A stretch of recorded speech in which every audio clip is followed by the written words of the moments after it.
po sikur mënyra se si një burr sillet në shtrat të mund të zbulojë ndjenjat e tij më të thella më shumë se çdo fjalë. Carl Jung, psikologu legjendar, besonte se dashuria e vërtetë nuk është vetëm e shprehur me fjalë. Ajo manifestohet në mënyrë të pavetëdijshme përmes intimitetit. Mënyra se si një burr të përqafon, të shikon apo thjesht merr frymë me ty në ato momente të ndjeshme mund të zbulojë se çfarë ka realisht në zemrën e tij.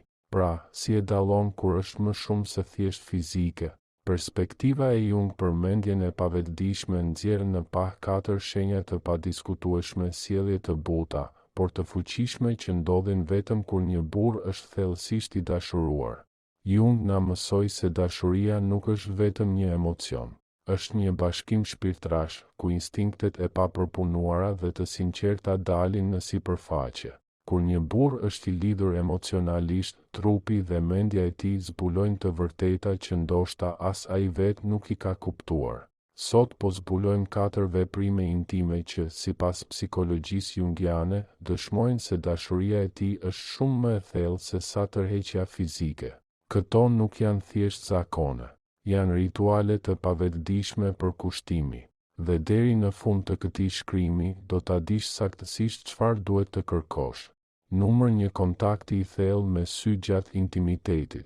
Ka diçka pothuajse mistike në lidhje me kontaktin e zgjatur me sy gjatë momenteve të intimitetit të thellë, diçka që të i kalon tërheqjen fizike dhe prek thelbin e lidhjes emocionale. Carl Jung shpesh i referoi syve si dritaret e shpirtit dhe me arsye të mirë. Në eksplorimet e tij për pavetëdijen, Jung e njohu shikimin si një nga portat e pak të pavullnetshme drejt vetes së brendshme të njeriut.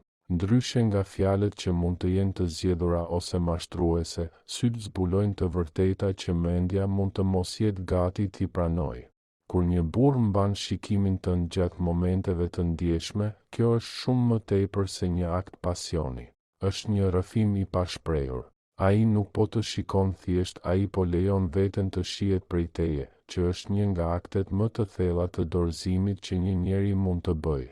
Ky lloj kontakti i qëndrueshëm me sy është i rrallë sepse kërkon një prani të jashtëzakonshme emocionale. Shumë burra, të formuar nga pritshmëritë shoqërore, mësojnë të ndajnë emocionin nga seksualiteti. Seksi bëhet një çlirim fizik, jo një bashkim shpirtëror. Por kur një burr është thellësisht i dashuruar, ndodh një ndryshim. Nevoja e pavetëdijshme për lidhje të vërtetë ka përcjell zakonet e shkëputjes. Shikimi i tij zgjat, sepse në atë moment ai nuk është vetëm fizikisht i zhveshur, ai është emocionalisht i zhveshur.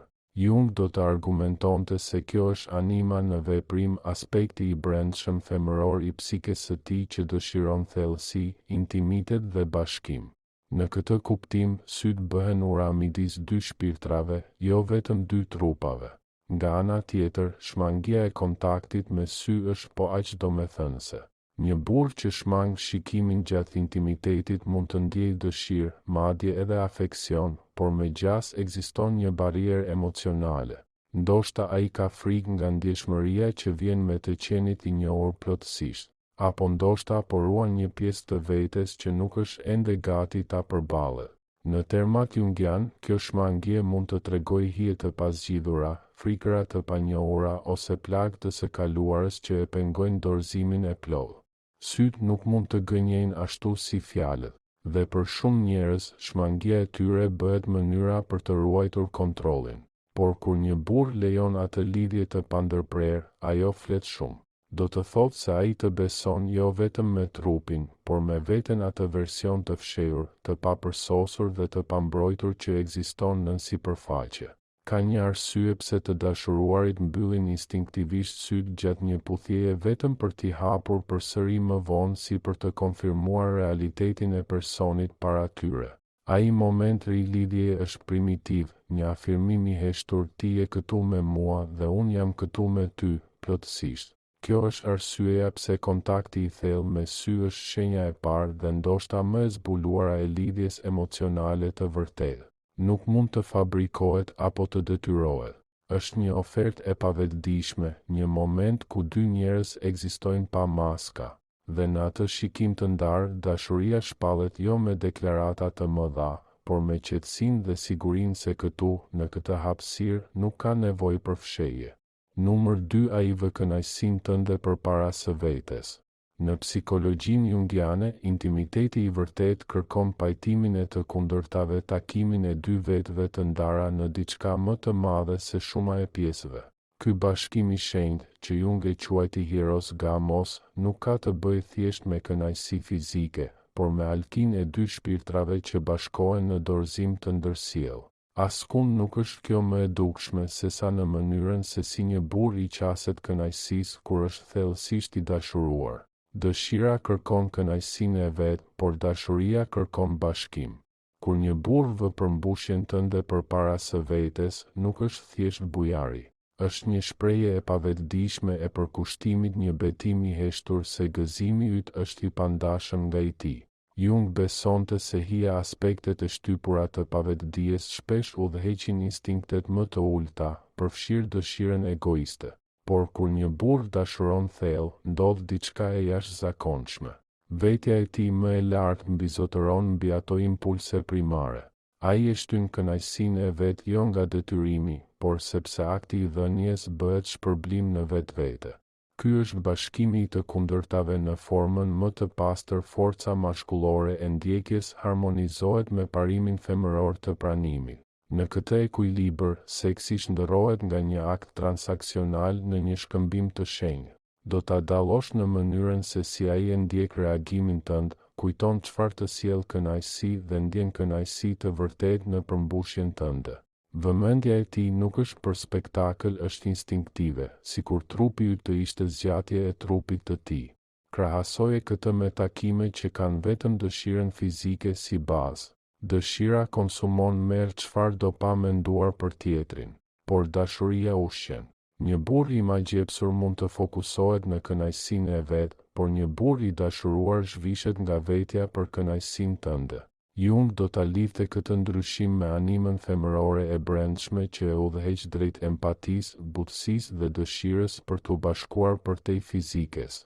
Kjo është arsyeja pse gjestet më të vogla, mënyra si qëndron pranë teje pas aktit, mënyra si të pyet me sinqeritet, a ishte mirë për ty, zbulojnë më shumë për zemrën e tij se sa çdo gjest madhështor. Ky vetë sakrificim shtrihet përtej dhomës së gjumit. Jung i shite marrëdhëniet si pasqyra që reflektojnë pjesët tona që duhet t'i përballemi apo t'i shërojmë.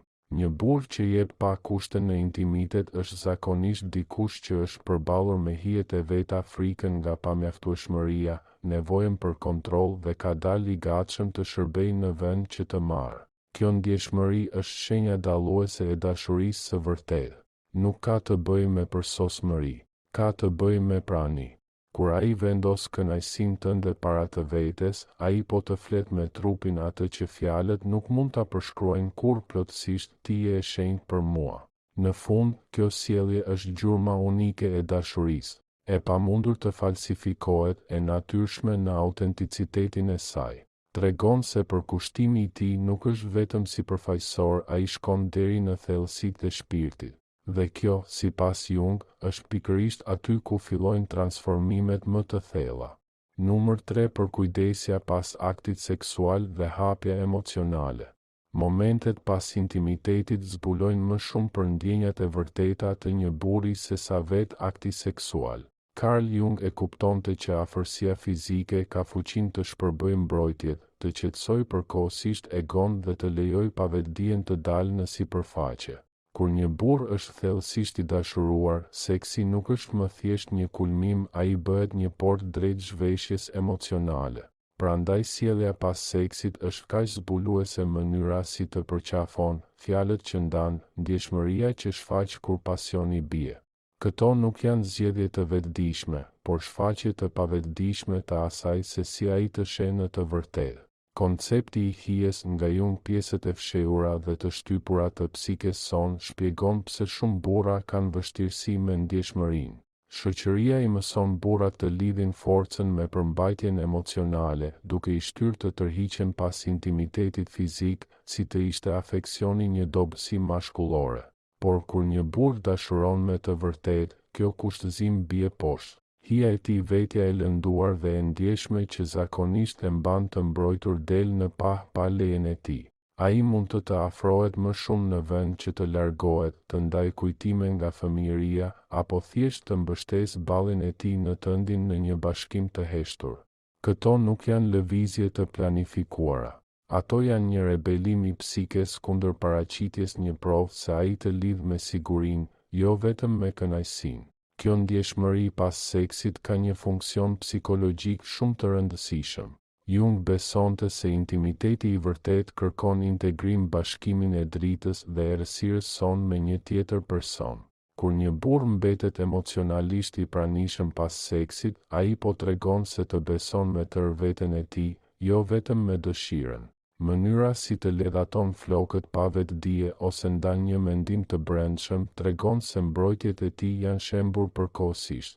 Nuk ka as performancë, as joshje, vetëm e vërteta e papërpunuar e lidhjes së tij me ty. Krahasoni këtë me situatat kur një burr tërhiqet menjëherë pas përfundimit. Edhe pse kjo nuk do të thotë domosdoshmërisht mungesë ndjenje, zakonisht tregon se lidhja e tij me ty është kryesisht fizike. Egoja ngre shpejt muret e saj, duke rikthyer kontrollin aty ku pak më parë kishte dorëzim.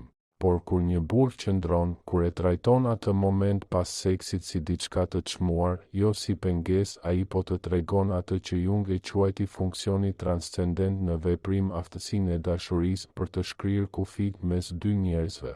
Në fund, përkujdesja pas seksit është gjuha më e sinqertë e dashurisë. Është pikërisht në ato momente të qeta, kur trupi është i qetësuar dhe mendja e pambrojtur, që zemra flet më fort. Një burr që hapet me ty këtu, nuk po ndan vetëm shtratin, ai po ndan botën e tij të brendshme. Dhe kjo, sipas Jung, është një nga shenjat më të qarta që ajo që ndjen është shumë më e thellë se dëshira, është njohja e shpirtit. Numër 4. Lëvizjet e sinkronizuara dhe pasqyrimi i pavetdijshëm. Në gjuhën e heshtur të dashuruarve, të vërtetat më të thella nuk thuhen me fjalë, por përmes një koreografie të pavetdijshme të trupave që lëvizin në harmoni të përsosur. Koncepti i Jung për pavetdijen kolektive, ai rezervuar i thellë kujtese primitive që ndan e gjithë njerëzimi, shpjegon pse dy njerëz të dashuruar thellë shpesh bien në sinkronizim spontan. Kur frymëmarrja e tij ngadalësohet për të ndjekur tënden. Kur gjymtyrët tuaja përzihen pa përpjekje, kur një prekje e thjesht thot më shumë se paragraf të tërë. Këto nuk janë rastësi, por poezi biologjike. Janë dëshmi që lidhja juaj ka kaluar përtej qëllimit të vetëdijshëm në sferën e instinktit, aty ku urtësia e trupit te i kalon llogaritjet e mendjes. Jung besonte se ky fenomen buron nga ajo që ai e quante participation mystique, një gjendje primitive e bashkimit emocional ku kufit mes individëve treten përkohësisht. Në jetën e përditshme, kontrollojmë me kujdes trupin ton, por dashuria ka fuqinë t'i shkatërrojë këto barriera. Kur një burr është dorëzuar emocionalisht, sistemi i tij nervor fillon të rezonojë me tëndin në atë që sot shkenca e quan sinkroni limbik. Rrahjet e zemrës së tij mund të rregullohen lehtë me të tuat. Gjestet e tij mund të pasqyrojnë të tuat, si jehon përtej një ure të padukshme mes shpirtrave. Nuk është imitimi, është bashkim. Është mënyra e trupit për të shpallur atë që mendja nuk guxon ende ta pranojë, ne nuk jemi më të ndarë. Domethënia e këtij sinkronizimi bëhet më e qartë gjatë momenteve të qetësisë së thellë. Vërresi, kur shtriheni së bashku në intimitet të heshtur, mund të ndryshoni pozicionet në të njëjtën kohë, apo të pëshertini në të njëjtin ritëm. Këto mikromomente tregojnë se lidhja juaj funksionon në një nivel shumë më të thellë se sa ndërveprimi shoqëror. Është një vallëzim biologjik i koduar në vetë ADN-n ton. Jung do ta quante këtë përfaqësim të arketipit të çiftit hyjnor që shfaqet në kohë reale, ai simbol i lashtë i tërësisë që gjendet në mitet e të gjitha kulturave. Trupat tuaj, në kuptimin më literal, po kujtojnë atë që mendjet tuaja mund ta kenë harruar. Dashuria, në formën e saj më të lartë, është një rikthim në unitet. Krahasoje këtë me lëvizjet e ngurta dhe të vetëdijshme të takimeve të rastësishme, ku secili pjesëmarrës mbetet i vetëdijshëm për ndarjen. Pa investim emocional, trupi qëndron i mbrojtur, lëvizjet mbeten të llogaritura dhe sinkronizimi i vërtet rrallë ndodh. Por kur dashuria është e pranishme, nevoja për vigjilencë zhduket. Dora e tij e gjen belin tënd pikërisht kur ke nevojë për mbështetje. Koka jote vendoset në supin e tij sikur ajo hapësirë është krijuar vetëm për ty. Ky përputhje pa përpjekje është manifestimi fizik i asaj që Jung e quajti enantiodromia, prirja e të kundërtave për të lëvizur drejt njëra tjetrës, duke krijuar ekuilibër. Ajo që i bën këto lëvizje të pavetëdijshme kaq thellësisht intime është autenticiteti i tyre i plotë. Ndryshe nga deklaratat e folura që mund të kontrollohen ose maskohen, gjua e trupit në dashuri nuk mund të falsifikohet. Kur trupi i tij lëviz në harmoni të heshtur me trupin tënd, është shpreha më e pastër e njohjes së shpirtit të tij. Ti nuk je tjetër, por vazhdim, jo objekt, por shtëpi. Në ato momente pa fjalë, teoritë e Jung nuk janë më koncepte abstrakte, ato bëhen të vërteta të gjalla. Në alkiminë e lidhjes së vërtet, dy qenie të ndara prekin për një çast unitetin hyjnor nga i cili të gjithë vijmë. Kjo është arsyeja pse lëvizja e sinkronizuar mbetet vallëzimi më i lashtë dhe më i shenjtë i dashurisë. Një koreografi që nuk udhëhiqet nga vullneti i vetëdijshëm, por nga urtësia e përjetshme e mendjes së pavetëdijshme. Carl Jung, psikiatri pionier zviceran, e shite dashurinë si shumë më tepër se sa një emocion kalimtar apo një konstrukt shoqëror. Për të, ajo ishte një ngjarje psikologjike e thellë, një përplasje mes mendjes së vetëdijshme dhe asaj të pavetëdijshme. Në zemër të teorisë së tij qëndron koncepti i animës dhe animusit, aspektet e fshehura femërore dhe mashkullore brenda secilit prej nesh. Sipas Jung, çdo burr mbart një imazh të brendshëm femëror, një anima e formuar nga përvojat, pritshmëritë dhe madje ndikimet kulturore. Kur ai bie thellësisht në dashuri, nuk tërhiqet thjesht nga një grua, ai po përballet me një reflektim të shpirtit të vet. Kjo është arsyeja pse partnerja e duhur nuk ndihet vetëm emocionuese, por e njohur, sikur ka qenë gjithmonë pjesë e tij. Sa më e fortë të jetë tërheqja emocionale, aq më shumë anima e tij përputhet me thelbin e saj, duke krijuar një ndjesë thuajse mistike të njohjes. Kjo është arsyeja pse disa dashuri ndihen të destinuara, sikur janë shkruar në yje, sepse në një farë mënyre, ato janë shkruar në psiken e tij shumë kohë përpara se të takoheshin. Por kjo projekcion është vetëm fillimi. Intimiteti i vërtet, sipas Jung, kërkon diçka shumë më të ndjeshme, gatishmërinë për të hequr maskat që mbajmë në jetën e përditshme. Shumica e burrave mësohen të shtypin ndjeshmërinë e tyre për të ndërtuar një mburoj kundër gjykimit. Por kur një burr dashuron me të vërtetë, ndodh një ndryshim. Mendja e pavetëdijshme, ajo pjesë e gjerë e fshehur që ruan instinktet, frikërat dhe dëshirat, fillon të tejkalojë mbrojtjet e tij. Ai nuk dëshiron thjesht të jetë afër, ai ka nevojë për këtë në një nivel themelor dhe instinktiv. Për këtë arsye do të vëresh ndryshime të vogla, por të padiskutueshme në sjelljen e tij kur është emocionalisht i lidhur. Ai mund të ndajë kujtime nga fëmijëria pa u nxitur, ose gjua e trupit të tij mund të zbutet në mënyra që as vetë nuk i kontrollon. Këto nuk janë zgjedhje të llogaritura, janë dorëzime të pavetëdijshme ndaj thellësisë së lidhjes që ndjen. Jung gjithashtu besonte se pavetëdia flet më qartë gjatë momenteve të intimitetit, jo vetëm përmes fjalëve, por përmes simboleve, ndjesive dhe veprimeve instinktive. Mendo për mënyrën si dashnorët sinkronizojnë frymëmarrjen ose si prekja e një burri bëhet pothuajse e shenjtë kur ndjenjat e tij janë të përfshira plotësisht. Këto nuk janë thjesht gjeste romantike, ato janë shfaqje të mendjes së pavetëdijshme, që e dy njerëz bashkë si një tërësi. Në termat jungian, dashuria është alkimia, ajo shndërron metalet e zakonshme të tërheqjes fizike në arin e bashkimit shpirtëror. Dhe kur një burr është me të vërtetë i dashuruar, pavetëdia e tij do ta tradhtojë në mënyrën më të bukur. Pra, si manifestohet kjo psikologji e fshehur në dhomën e gjumit? Përgjigjja qëndron në 4 sjellje të padiskutueshme, veprime kaq intime dhe zbuluese sa që e anashkalojnë plotësisht mendjen e vetëdijshme. Këto nuk janë truke apo teknika të mësuara, janë gjua e papërpunuar dhe autentike e zemrës së një burri.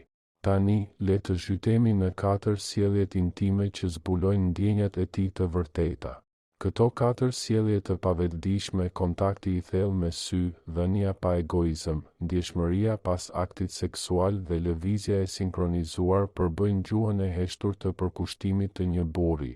Urtësia e Carl Jung na kujton se dashuria nuk është kur thjesht një emocion, ajo është një e vërtetë e mishëruar, e shkruar në ato çaste të paqëlluara mes dy njerëzve.